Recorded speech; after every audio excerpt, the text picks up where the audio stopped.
Hey everybody, Ryan Bassam here with my buddy Kym Lloyd. We've got another Road to 100 podcast for you presented by Mallard Bay, your best guide in outfitter solutions, Benelli Firearms, the best shotguns on the market, Lacrosse Boots, keep those feet warm, RW Coolidge for the best nostalgic leather and canvas goods for the waterfowler, First Light, their new waterfowl line has been keeping us warm and dry on our hunts around the world, Apex Ammunitions from steel to tungsten, best ammo for the job, Sound Gear, protect your hearing and enjoy the hunt. Montana Knife Company, you got to eat those birds, guys. And finally, Safari Club International, our favorite conservation organization, protecting hunters' rights around the world. And in this podcast, we're going to be taking a deep dive on what it's like to hunt Sweden and the dangers of radar-controlled roads there and the tickets that we may or may not have gotten with our guest, Kevin Goodrum. And Kevin is the owner of RW Coolidge, if you didn't know. So we're going to explore the beginnings of that company and how his love for waterfowl has created a brand that focuses on the heritage and nostalgia of our sport. So sit back, relax, and enjoy this episode of the Road to 100 podcast. In the heart of every waterfowl hunter, there's a memory where it all began. For us, the waterfowl life started in the southern United States in the flooded timbers and expansive marshland. But as our journey unfolded, the quest for waterfowl led us beyond our home. The passion eventually takes us to different flyways, different countries, and beyond. We discovered that the culture of waterfowl transcends borders. And so, a daring dream took root, a dream to hunt 100 different species of waterfowl across the globe. We wanted to share the story of adventure and encounters with fellow hunters, each sharing the same passion as us. The landscapes will change, the species will vary, but the passion remains the same. One dream, a long road, 100 species. This is the Road to 100.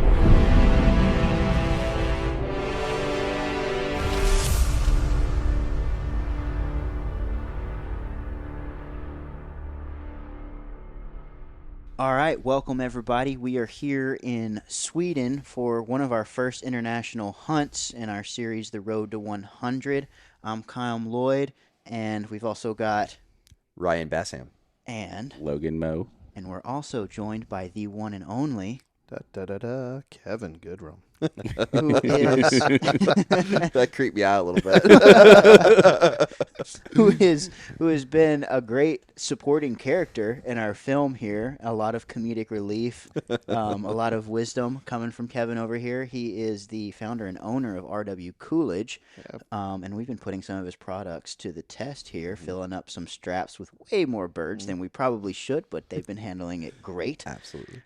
Because we've been piling up birds here in Sweden, and it's been completely awesome. Kevin, let's let you start us out. What was your favorite thing so far about being in Sweden? You know, I think the gas stations.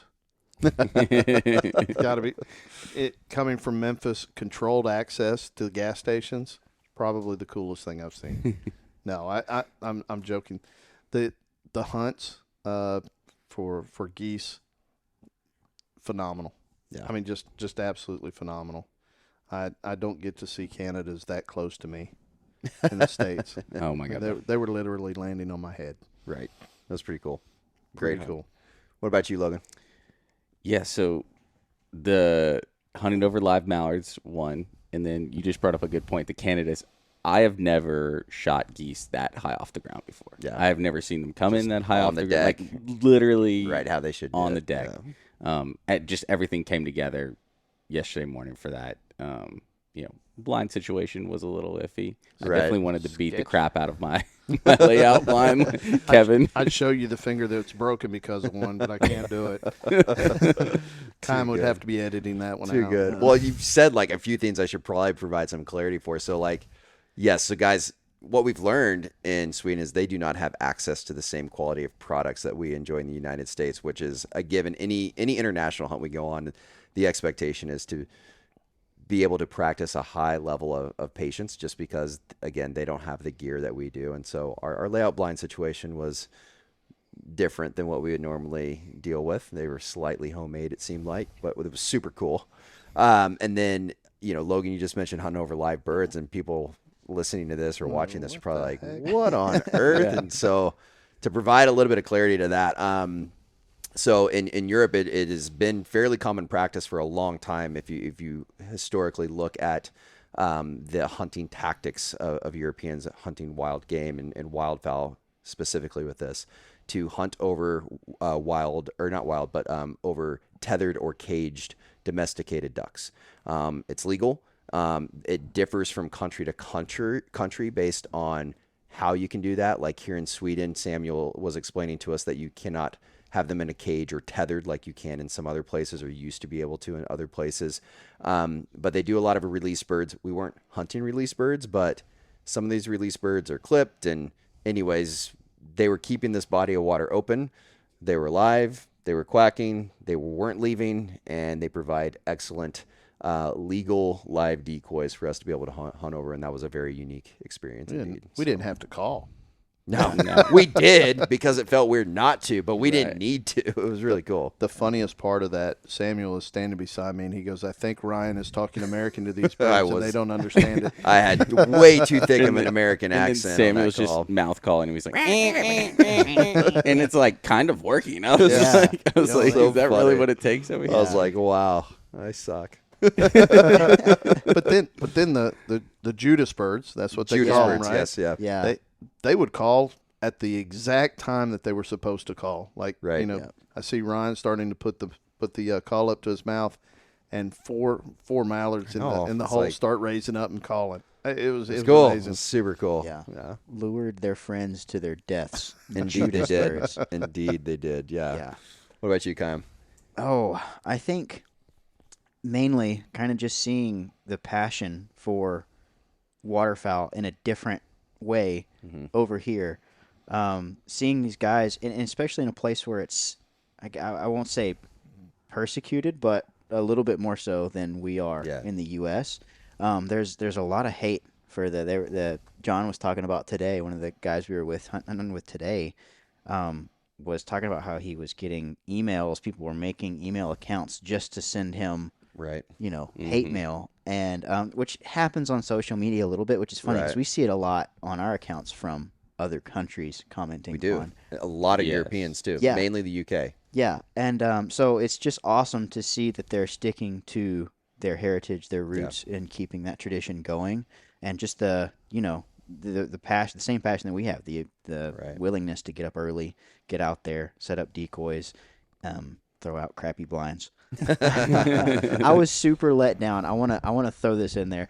Samuel said that we were going to be hunting in swan blinds, and in my head, You had a big swan. I'm seeing those old school swan. You pop out of an actual like swan replica. It's like a massive decoy you're under. Swan. Yeah. Well, the size of it, you could fit in it, and you pop out, and it's an actual swan. And we get there, and it's these death trap mechanisms. I remember. It was literally broke my finger. One of them came down. I know it.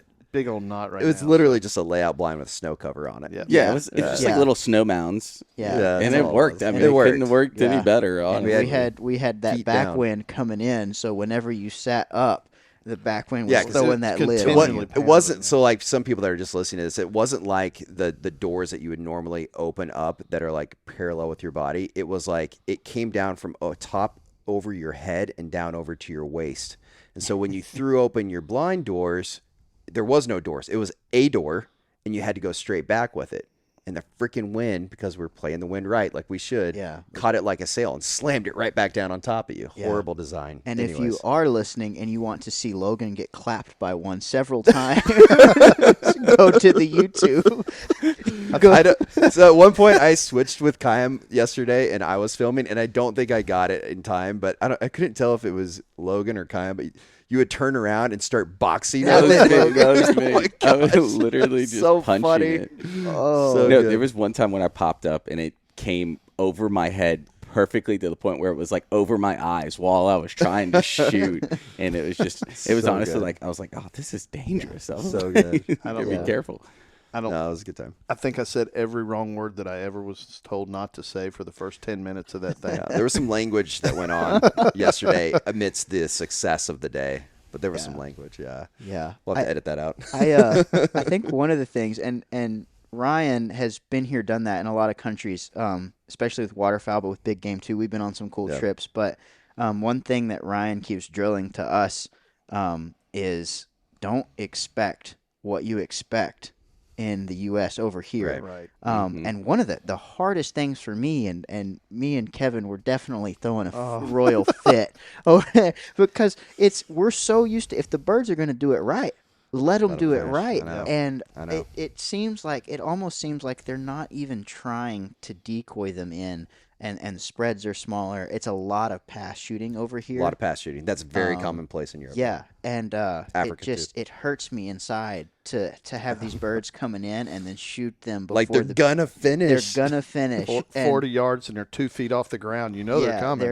There's no other option for them at that point. But it's just interesting to see that the setup's not even designed really. They're designed to get them in our hole to get us shots at them, but they're not huge spreads that are gonna make birds lay down on Right. them. So it's just been interesting to see that, and how it's not even like it's not as hard to get a solid day here either, just because. But if they were to let them decoy, oh my gosh, Oh, the jeez. birds we could have had. I got to tell you, just that one group of Canadas that came in. Mhm. Canada, Yeah. I mean, we're talking hundreds Right. Oh yeah, coming in. yeah, covering the sky. Phenomenal. It was so Phenomenal. cool. Yeah. And here I am sitting with an over/under 2 shots. That's While- another while- thing while we need to Mr. talk Bat- about. while- Yeah, well, Ryan's got 5 5 shells in his back.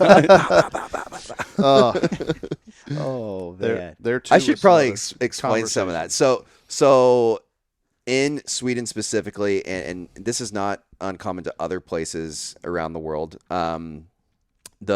the legalities is very different. So we can shoot lead here. Yep. There is no legal shooting time. You can hunt over live birds as long as they're not caged or tethered. What am I missing? Oh, you can bait here. There's no limits on any species. And I mean, it opens up a totally different world of opportunity. But the cons to the hunting here is they're limited on resources. I don't know that they have the opportunity to hunt as much as we would in the U.S. So their game's just a little bit different. They play it different, but it's still a heck of a lot of fun. Oh, yeah. And so, but those are some key elements to the experience. Like all these things that we feel like, oh gosh, like we got to be legal, we got to do these things. They have to be legal too. But man, they can do some things way different that we can't do at home. Explain the gun allocation process. Yeah, so That's pretty cool. So here, and this is a lot of Europe. It's obviously difficult to obtain a firearm permit and be able to even own one.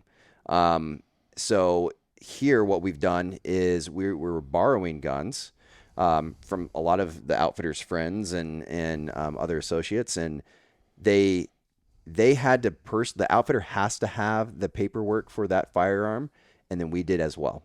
And so we were all legal and okay there, but it's not just super easy to go and get a firearm here. And so we were having to borrow a lot of guns, and we were just kind of like, we're going to use whatever's here. And that's so common to most places you go. If you can't legally get your gun in or don't want to go through the hassle of it, you're going to use what you're going to use. Yeah, we were talking like 60 to 90 days to even think about Yeah. putting that in. It just, I wanted to mention something about the gun that I used the whole time, which was a side-by-side crack barrel, double trigger.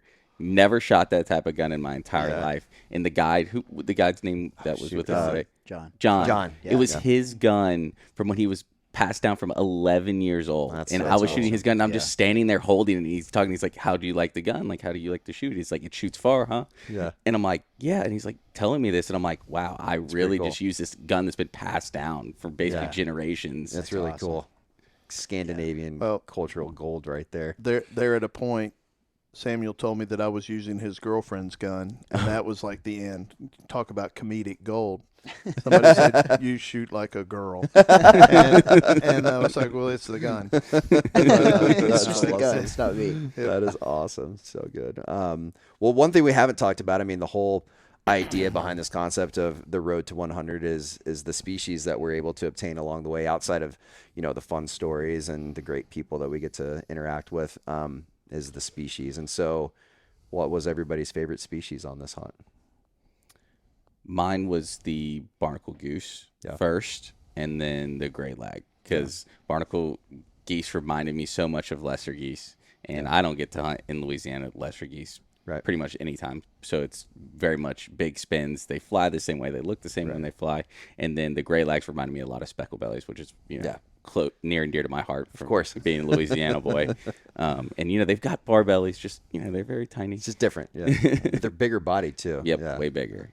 Absolutely, Kevin. What about you, man? The bean goose. I mean that was pretty cool. I mean just like the speck that we hunt in Mississippi and Arkansas, except it was really a white-fronted goose. Right. I mean, there wasn't any bar belly. They have no markings. Yeah, and no markings at all. And those are two unique species, right? The bean goose and the gray lag. The main difference between the bean goose and the gray lag is their bill. The bean goose has a little bit of black in the bill, whereas the gray lag is an all orange bill. And then, the bean goose doesn't have any markings on its chest, whereas the bean goose is a little bit of speck, but not like true bar belly like our speckle belly goose would be. And in the group we were with, the desire to have a bean goose. That was the fun part. Yeah. Brian and I smoked 2 that came right over our heads, and there was a race to catch those 2 birds. It was just great. It was good. It was really like good. The Indy 500. I feel a little guilty that we were the only 2 that in our group that were able to pull that off. Just how the cards fall sometimes. Just how the cookie crumbles, right? Yeah. I mean, look, we'll get them somewhere else. I know it. We'll pick them up. It's part of the journey. So for context, me and Logan didn't have a chance because Kevin and Ryan just smoked those 2. Oh, the one time Kevin decides to shoot phenomenally. And we have it on camera. He stopped shooting like a girl for one volley. He's like, there's a bean goose. It's time to get serious. and they clapped him, and that was awesome. Yeah. Me and Logan, we've run into quite a bit of roadblock here with some of our species that were potential on the list. Stuff's frozen up here. Ryan, walk us through. So we had the barnacle goose, the gray lag, and the bean goose. Mm-hmm. And you and Kevin marked out all of those. Me and Logan are missing the bean goose with hopes to pick them up somewhere else. It's not a huge deal, but we didn't get a crack at all at any of the ducks on the list, which... Yeah, so, I mean, obviously there's a lot of mallards here, and we shot a bunch of mallards, which was great. But the other 2 main ducks that we were after was the Eurasian widgeon and then the Eurasian teal. And the Eurasian teal looks quite a bit like our green-winged teal, but there are some subtle differences. But those, unfortunately, I mean, like they've had some much colder weather here than they typically would have for this time of year, and pretty much all their water was locked up, and a lot of birds have moved south way earlier than they were accustomed to. I think they were sweating bullets a little bit. Yeah, you could tell they were getting very creative with how they were doing things. We've been losing birds daily since we've been here. Yeah, it seemed like it.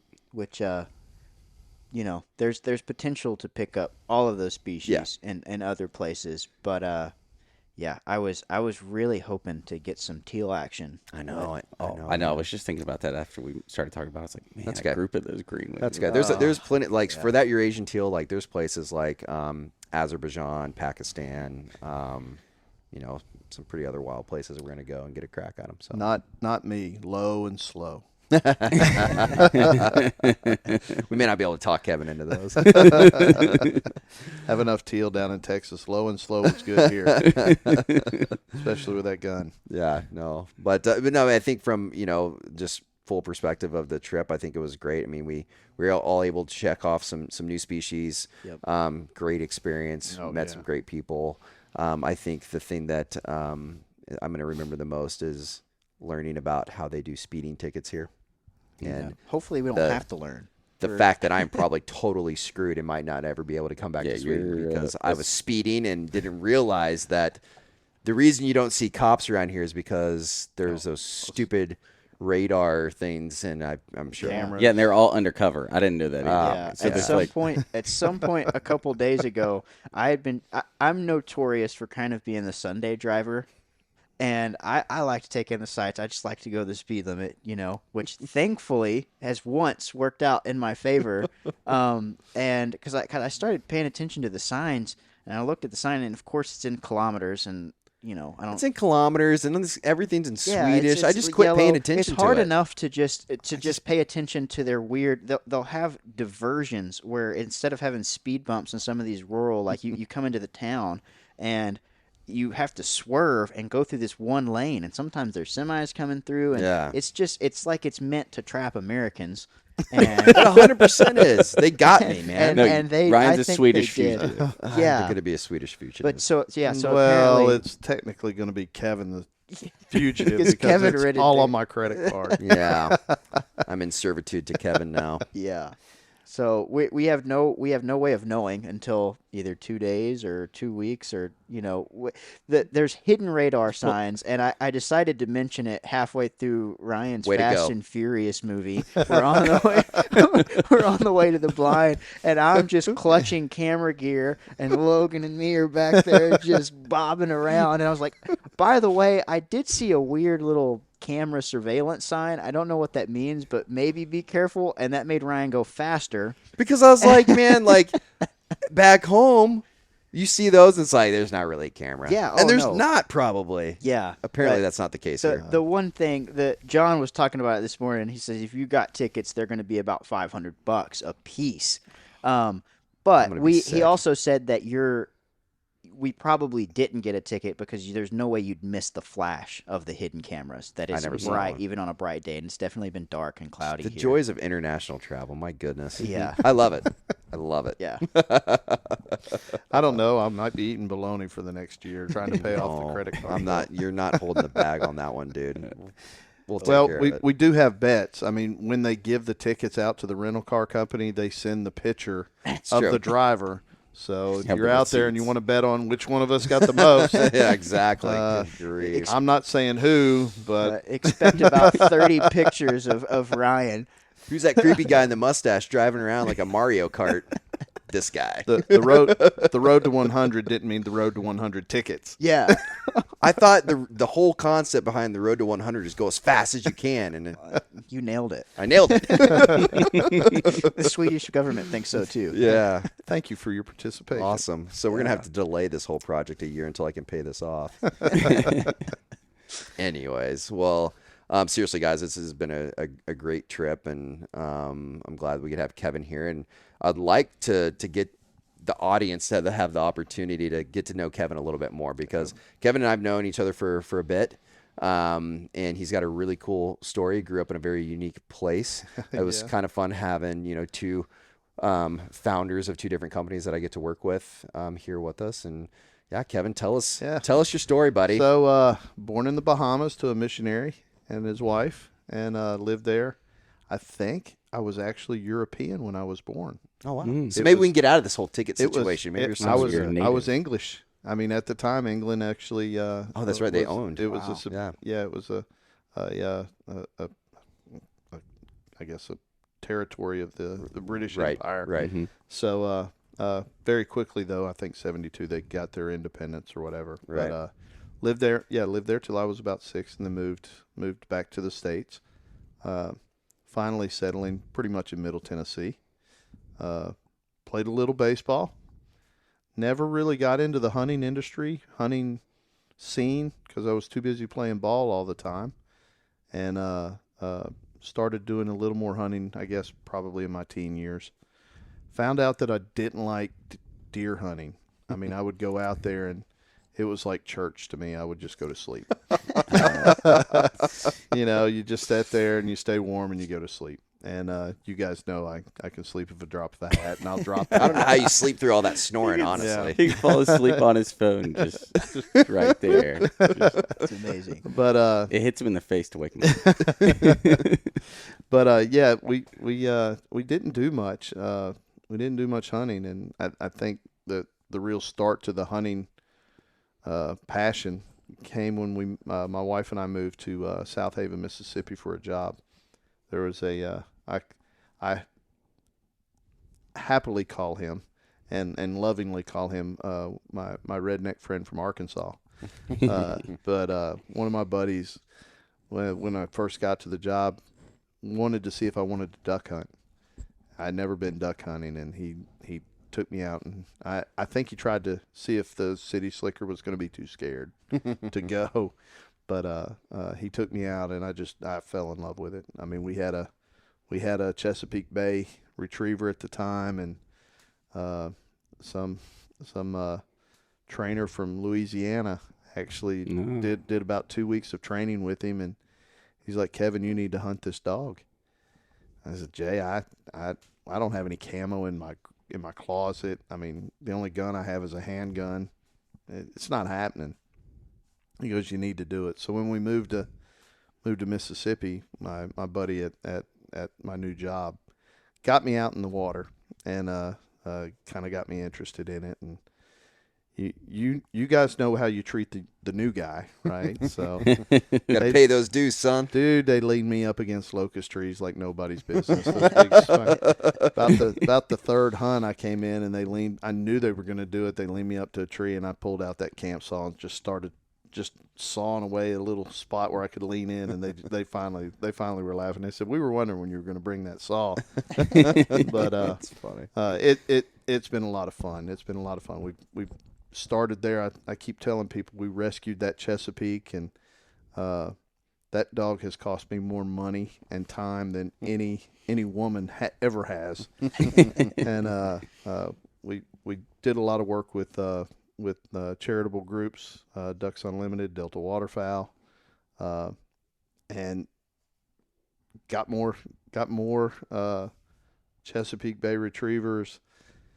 Kept spending money on leases and, hunting different places, all the experiences that you could have in Arkansas and the Mississippi Delta. It's a whole lot of fun. Fully addicted. Hooked. I tell you what, and that was the one thing that was really cool. There wasn't any excitement to me in deer hunting, but getting in a boat at night, going through trees, seeing mallards jump up, it got your adrenaline pumping. Right. I mean, and then you throw in the eye-hand coordination, which, I mean, it didn't show up this week, but I promise you,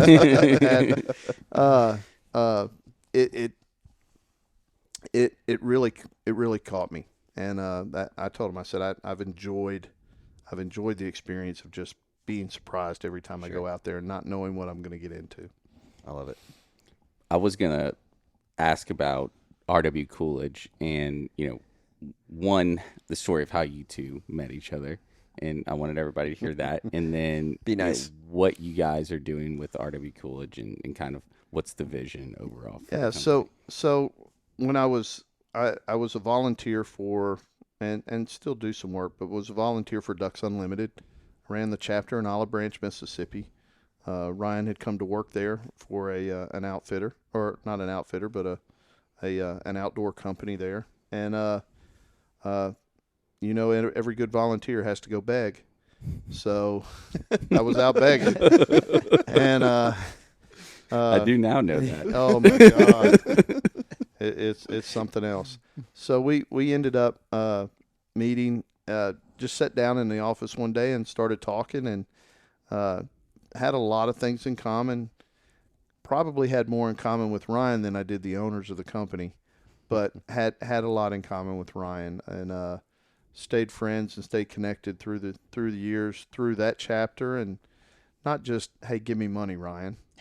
Yeah. But it went beyond that. It went way beyond that. And that's it's amazing. You have a guy from Texas, you got a guy from Tennessee show up in Nowhereville, Mississippi, in Olive Branch, and it was small at the time. I mean, there was like 10,000 people, 8,000 people there. Right. It's 50,000, 60,000 now. Crazy. Oh, wow. It's insane. But you can start a conversation in 2 seconds and not see each other for 2 years and have pick up the same conversation. So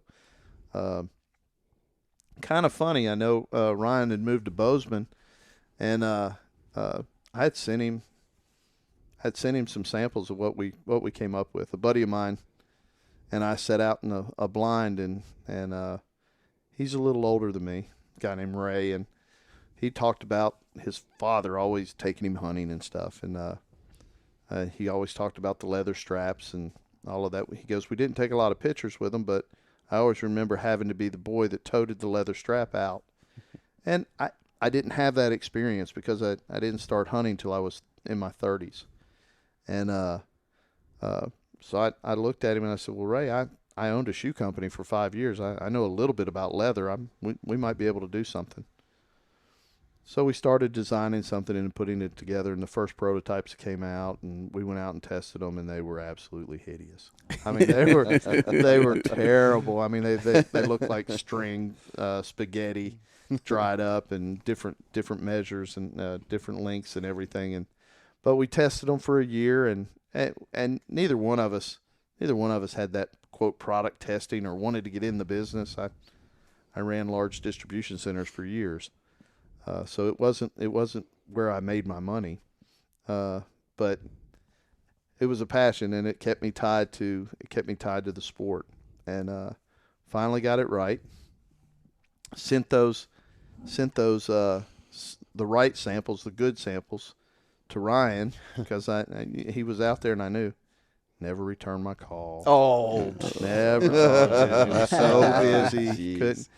No, but it was a while, and we just started making leather game straps, and I think that started in 2018, 2019, and have done real well selling our straps. And so I called him again in 2022, and I said, hey, we're doing some other stuff, and I sent a whole pack of stuff out there, and that got my attention. Yeah, and then and then out of the blue, he's like, "Hey, you're making some pretty good quality stuff here."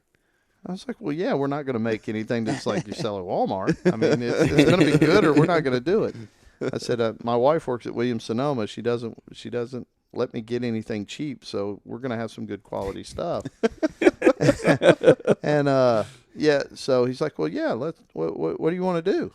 I went, well, the same thing I wanted to do 4 years ago. Couldn't do it then. Yeah, I was do like, whatever I want now. I've been after you since 2018. So yeah, we in getting to that, I flew out to Bozeman, and it was kind of funny. I think he kind of tried to brush me off a couple times because Tuesday, when we were in Bozeman. Oh, yeah, Tuesday afternoon, he goes, Shoot. "Hey, I've got some stuff tonight. I'm busy Wednesday." Really? How long are you here? And I was like, until I get a yes. I don't have anything on my plate. I leave Saturday. How's that? He goes, well, what are you going to do here? I said, I only had one mission. That was it. One mission. So, it's that part of it's been good. We have another company that we run, and we do a fantastic job with that, but it always comes back to doing something with the sport. Yeah. That's your passion, and that's where Ryan and I have always stayed connected. Yeah. And that's why we're getting started. We want to put some really good product out. We talk about our tagline being timeless, functional, and quality stuff. We want to keep that nostalgia there. We want to use a lot of some of those older looks, older fabrics. Maybe tweak them a little bit, make some of the technological advances that we can do now that they couldn't do then. Sure. But that's where we're going, and we're going to get there. We're going to get there really quick. What was I showing you on the financials a couple months ago? We had doubled and doubled and doubled Right. in the last 4 years. Yeah. It's. I don't know how to drive. I know how to drive the train, but I don't know how to drive that train. And that's where I definitely need some help. So No, you might as well go get some of the best in the business when you do that. I appreciate that. It's been a fun ride. I mean, it's been awesome to see you grow this business, and I mean, I think it's been interesting in my career, the people I've been able to work with and meet along the way, and I've seen the good, the bad, and the ugly. And Kevin's one of the goods. It's hard to find founders of companies that can be humble and continue to be able to innovate at different phases and do everything that Kevin's kind of envisioning. And I always feel honored to be able to be a part of those opportunities. So we just want to make sure people have an enjoyable experience, right? And getting back and talking to your kids later in life about how you started and things like that, and being able at our first product was being able to take that strap that you used 10 years ago, 15 Right. years ago, and say, here, it's yours. Right. that's all we want to do. That's all we want to be able to do is to tie those memories back to the sport. Absolutely. It keeps people involved in the sport and keeps things moving.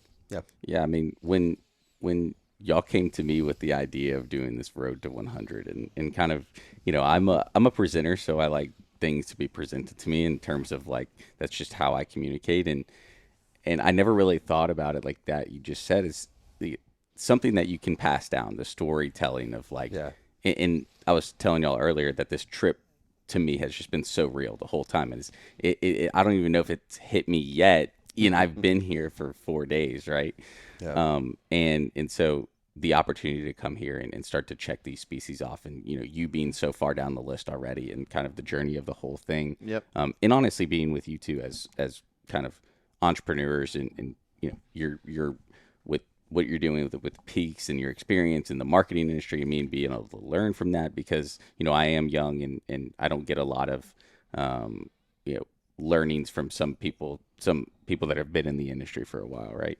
And so that's a really important part about being here is getting to learn from everybody. I think it's what makes it super cool, like, because we've all had such diverse, careers and experiences. I mean, we're all here because we love to hunt waterfowl, and we're telling these cool stories and building content because Kayam's absolutely amazing at what he does, absolutely amazing. And so, but it's interesting, like when you start looking at our perspectives, we've got the younger guy, kind of the middle guy. Oh, let me tell you, this guy's like, Kevin's a little older than me. And we all have these different backgrounds, The funniest part, the first thing Logan says is, "Yeah, you're about to age my dad." But here's what's awesome. Yeah. So, like you got Logan, who has started this really cool company called Mallard Bay, as you all know. And everything he's doing at this age, like, good grief, dude, you're like way further ahead of where most people are at this stage. And then you've got somebody like Kevin, who's also an entrepreneur, who's running multiple businesses as well and has a very unique career background. I don't know. It's inspiring just to be able to learn from y'all's experiences. For me, like I always look at everything like that I've been able to do in my career, and it's because I get to be around people like you guys and learn from your learnings, and it's been a lot of fun just having business conversation amongst our wild adventure in Sweden. I tell you, but you look around these two couches right now, and the driving force, even for me and my other businesses, I want to hunt. Yeah, exactly. Yeah. I mean, that's why I started. I want to be able to clear my plate so I can hunt. Right. And exactly. That sounds terrible because I was a huge baseball guy. I would have traveled. At one point my goal was to hit every baseball stadium in America, and then they started rebuilding them and putting new ones on and all of that stuff. So my road to 32 or road to 30 became a road to 32, and and then it stopped. Yeah. And this really took its place. So it's cool. It's what drives me every day. Well, let me ask you guys this, because I think it would be interesting. So, Kevin, like, you've had some pretty diverse experience throughout your career. What are some of the most important learnings that you would share, maybe with anyone who's listening, as far as business success? We've talked a lot about hunting and this amazing experience in Sweden, but it's a privilege to have somebody like you here. Yeah. So, what would be something you could share with us on business success and some of the key factors that play into that? If you're the smartest guy in the room, find another room. Yeah, I like that. Pretty easy. That and understand the customer service side of that. You want to make sure. I'll tell you a good story. Yeah. We've sold from 2018 to 2021. We sold about 6,500 straps. Yeah. This year we're way outpacing that. I got a call 2 weeks ago. A guy had broken his strap, and I'm not kidding. First strap we'd ever had returned. All right. I freaked out. I had never no dealt idea, with it. I had no idea what to do. And so I see the picture on Snapchat. The new generation. I can call you that, right? Yeah. Since I'm so old. Mm-hmm. Gen Z over here, right? The new generation likes to throw everything up in public, and I get it. It's good. We understand it, but the picture came out on Snapchat at 9:00. By 12:15, I had the guy a new strap, even brought some T-shirts because I felt so bad. And I looked at him and I said, hey, I really don't know how to act in this because we've never had to do this before. But we don't want this to happen again. And when we talk about customer service and we talk about that through RW Coolidge, we look at our competitors. We look at the landscape of customer service, and we see a lot of people. Well, this messed up, and they were so great to get us this back and first, as fast as we can. And the forum boards on all these companies are filled with those kind of conversations, right? I'm talking to Ryan, and our vision. I don't want people putting that stuff on public anyway. Right. I want that first experience with RW Coolidge to be the one that they never have to call us back and say, "Hey, this broke. We need a replacement." Obviously, if it breaks, we'll fix it. But I want to be able to give those experiences to them that they know that when they get some of our product, they don't have to worry about something breaking or something not functioning like it should. And that's why we spend a lot of time testing our product. We spend a lot of time in the field with it. It's been great here. I literally looked down today, and the leather strap was thrown on the ice inside the marsh. No big deal. The Friday before we left, it was raining in Mississippi, and that same strap was covered with about 1.5 inches of Mississippi mud, and still going strong. That's the kind of experience you want to have. You want to be able to take that, hose it off, and keep going. Right. And that way you don't know. You don't know that there's a problem. I think that's critical because, in every company, consumer product company I've been able to work for, whether it be full-time or as a consultant, that consumer experience is critical. And if your product or service doesn't do what you say it's going to do, you're dead in the water. Right. And so I think having that be a focal point of whatever you're doing, or even if you're early in your career, supporting that, depending on where you're working at, is mission critical. Yeah, we're talking smaller products. We're not talking huge amounts of money. I'm not making waders at $1,000 a pop. That's not the case. But there's still a belief that people work hard enough for your product to pay for your product. Right.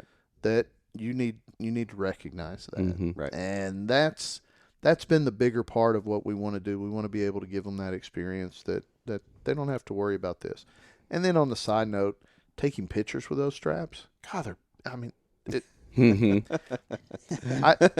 we've talked all week about birds and mounting birds and all of that stuff. And every time somebody goes, "Well, did you want your?" Oh, no, I'm good. Oh, what do you mean? Oh, just get me a picture. Yeah. Let me have a picture. I'll put it up on there. Let's make sure the strap's in the picture, but I'll take the picture with it. And that's been a blast for me. It makes those experiences tight. Right. And then every time you look at the strap, you can go back. There you go. Right. There you go. Look at your hunt. Well, I think speaking from the younger generation here, piping up, not only is customer service something that's lacking in a lot of these modern companies, as I've seen, but the quality and the timelessness of something that's waxed canvas or real leather made in America. I think these are things that younger people are circling back to because it's something that doesn't fail. And believe it or not, young people do care about heritage. A lot of us do, especially in the hunting game. Sure. And so when we see those pictures, like you were talking about, the boy that brings the strap out, that's stuff that, even if it's been lost, is reawakening a little bit because we're starting to, with the internet, we're starting to see these older traditions, and even people that have just found hunting, wanna pay homage to that, that tradition. Especially, I think all of us here are proud Southerners, right? With the exception of the move-in Bohemian. I'm way Southern. Southern. Man. I'm more Southern. Well, and you and I than Ollie migrated north, we but did. I'm Southern at heart. So. Yeah. All being Actually, we're all three Texas boys. Yes, That's right. originally. Yeah. But yeah, I think we all have some proud heritage, and that's what I've found. Like looking at RW Coolidge, if you were to just switch those photos black and white, Exactly. Oh yeah. it's Right. it's Step back timeless. in time. Yeah.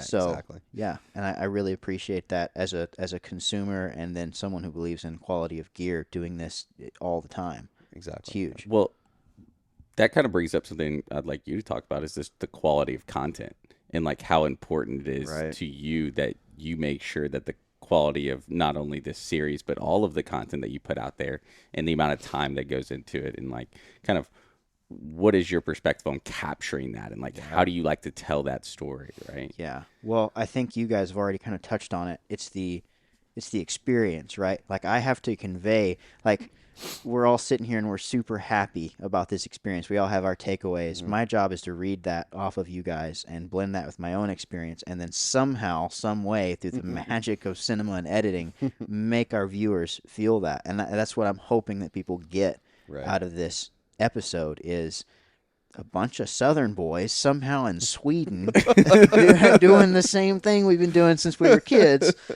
And that's just like that's crazy to think about. And one big thing that we've been talking about as we're planning this huge series is making it relatable. Right. And like we've kind of touched on, it's the same as it is back home, but it's way different. It's the same but different, man. Yeah. It's the same but different. And so it's just important. We're basically trying to trace down our roots in other places and see the similarities, and that's what we're really trying to show. And I think that everyone progresses in anything. If you get to a certain point, there's always that desire to seek and do more. Right. And I think Ryan, more so than most of us, has got to that point a long time ago. Me and Logan are just starting our journeys, and Kevin's been, hunting for a while now too. It's just great to get to that point to where you look up and you think, there's a bigger world, and I think that's everyone gets to that point, and a lot of my friends from back home, it's really heartwarming for me to see a lot of the people from my tiny little hometown see what I'm doing and then ask questions. And I know that you get this a lot too, but it's never a problem when people ask questions about how can I do this, and it's awesome to be able to help them. Right. And that's what's awesome about Mallard Bay too, is the ability to book and see and do things. It makes it that much more attainable than people realize. When you don't have to do the backdoor work of, well, what do I do when I have to go to another state? Yeah. Like, how do I do that? Who do I go with? Yeah, and that's the whole point of this, is to make it believable and possible to do all these things. Anyone can do this. Exactly. It's more obtainable than people realize. Yeah. Like I just remember growing up in Northeast Texas, like just thinking, man, I'll probably never hunt outside of our family dairy farm. This is, I'm going to hunt ducks back here on our old family homestead that my great-great-great-grandfather settled, and hunt deer over on my other family's property, and that's going to be it. But it would be cool one day to maybe, and dude, like I feel like I'm still in a dream, but like anybody can do this. Yep.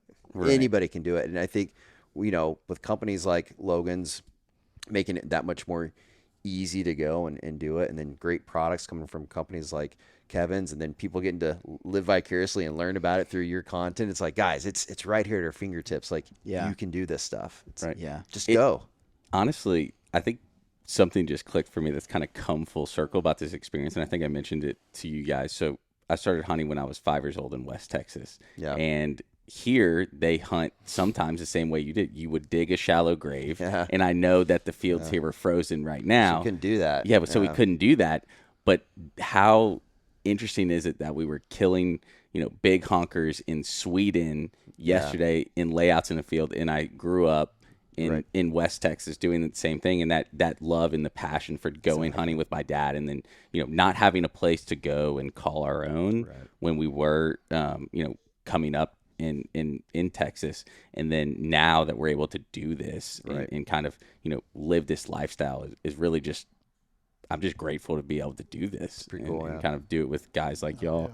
So part of the reason why I started Mallard Bay was a poor experience with an outfitter, and I want to make sure that everyone has the equal opportunity to access an outfitter. You don't just have to know somebody. You don't have to get on someone's books, years in advance, and pay like, exorbitant amount of money just to be able to enjoy something. It can be attainable for everybody. Sure. Well, and that gets back even to this experience here. You know, you can't control. We talked about everything freezing over. You can't control the weather, but you can control the customer experience when you have them in front of you. Yeah. And to that point, that part's been really good. You know, and again, the good thing about these two generations sitting on this side is, at different points during this event, guess what we were doing? We were selling. we wanted to get more outfitters from Mallard Bay to come up. So this is a test run, and then we go to a sporting goods store here where all the hunters in our group are, that was cool. All the hunters in our group are buying anything, and I'm running out grabbing a strap, telling this guy he needs to buy 60 of these today. Kevin was in full sell mode. It was man. amazing. It was like, and I think we're actually going to be the first American strap company to Sweden. Yeah, that's what we're looking at. That's pretty cool. Yeah, because you go and look on the shelves and there's just these two little dinky straps, and you're like, oh my god, this product belongs on this shelf in this store that has all this like quality gear. Yeah, 100%. Yeah, it was really cool. Yeah, that was so funny. I just looking at that, I was like, guys. We need to be selling these people. Exactly. We need to be. But I like this hat, Kevin. I need to.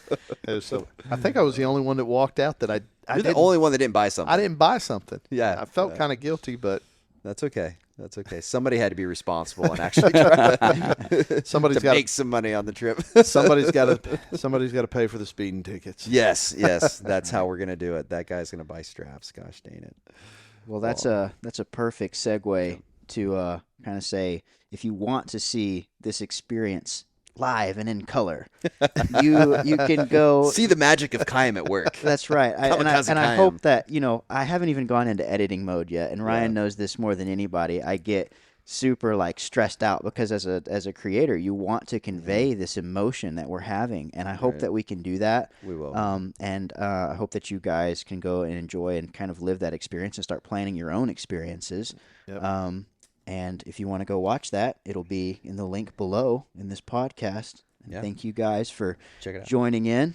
Check it out. Go check out RW Coolidge for some awesome sporting goods products that will help you on your hunt and give you a more nostalgic experience in the woods, and definitely match these old beers in that nice little stash. Yeah, exactly. That's it. That's it. Yeah. Right. And then definitely check out Mallard Bay. I mean, there's going to be a lot of great hunts that are going to be available going on there. Your next, whatever your checklist is. That's whatever it is. Like it's not an ego thing; it's an experience thing. And go have a journey. Experience. That's it. Absolutely. Yep. MallardBay.com. Awesome. Well, thanks, guys. Kevin, thanks for joining us. And guys, thanks traveling for the invite. over here. I extremely so enjoyed much it. fun. So much fun to be with you guys. Very cool. All right. Well, until the next one. Can't wait. Yeah,